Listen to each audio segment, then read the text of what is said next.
Hello, today I thought I'd do a quick video on the Nikon SB21 ring flash.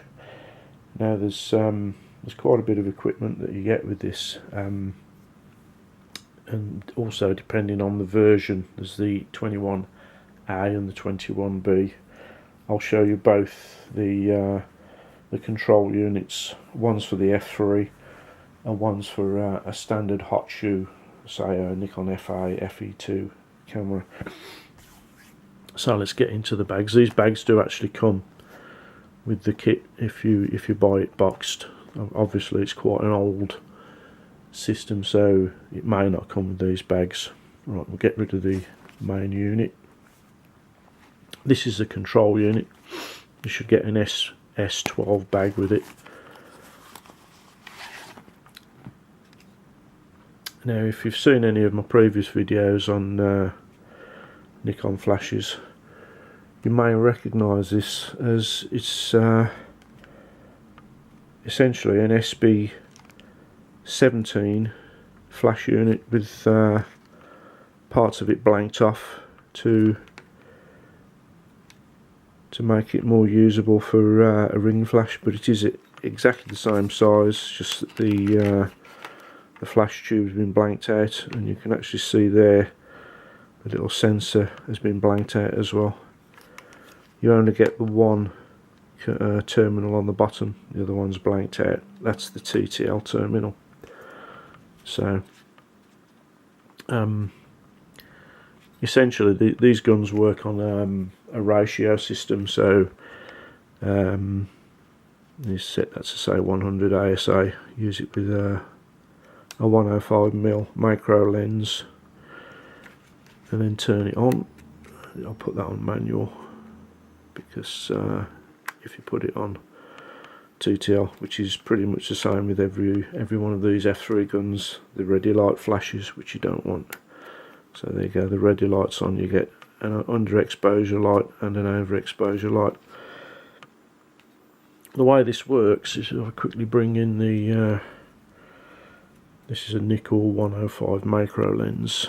There's obviously the range there for your normal shooting, because you can use this as a normal lens, and then you get a ratio on the inside there which goes from 1 to 10 to half life size, and that ratio is repeated on the inside of the dial. So you would set the ratio on your lens, set that to 105, and then read the ratio off for the usable apertures in TTL.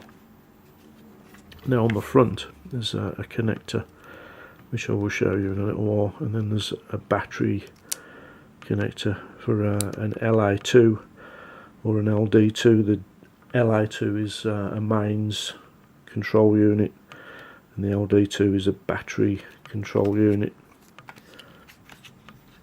I should say the guide number for this is 13 in meters at 100 ASA, so it's not particularly powerful, but then you don't really need a lot of power. I'll just bring in the rest of the system, get rid of that, and in this little box you get quite a bit of stuff. You get two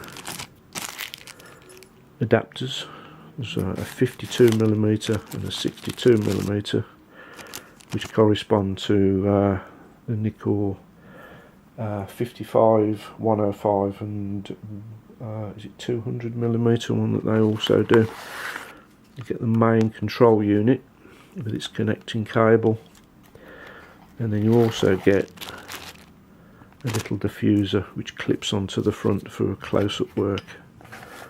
So the complete system is that and that. You get quite a little bit. I should have mentioned the standard hot shoe fitting one, which is an AS14. It's exactly the same as the AS12, it's just that it's got a different foot on it. So how this all goes together is, let's get that lined up correctly, that goes on there, Oh, just fired it off. And then on this there's 2 tubes and a focusing aid light there. The way it works is there's 2 buttons on the side, which you may be able to see the little claws come in, so that comes in, drop that on, and that's screwed to the front of the lens. There's an illuminator which may work. Let's just check it. It stays on for a minute unless you actually take a photograph, in which case it turns off straight away. You can use both the tubes, or just the left or just the right. You have TTL, and then there's manual, which has got full power, quarter power, 16th power. I'll just fire that off. If this is the both tubes firing, and then just the left tube firing. Wait for it to charge up. These batteries are well past their sell-by date, I should say.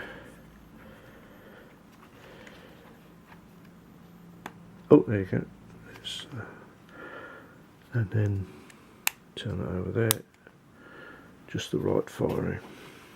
Let's see if we can get this to fire. There you go. Turn that back to the middle. I'll turn that off because the batteries are gone. So there you go. That's just a very brief look at the SB21. It is quite a bulky system, I should say, when it's on an F3, which would be like that. Adds a fair bit of weight, especially if you're using a motor drive, but I found that it does work really well in TTL, and you can actually differentiate quite well when there's one of the tubes firing as opposed to both of them. It does add quite a bit of shadow. Works exceptionally well. Highly recommend it. And if you can get it with all of the little bits that came with it as standard, including the diffuser, it is really useful. So there you go. That's a very brief look at the SB21A 21B ring flash for the Nikon system. I hope that's helpful. Bye.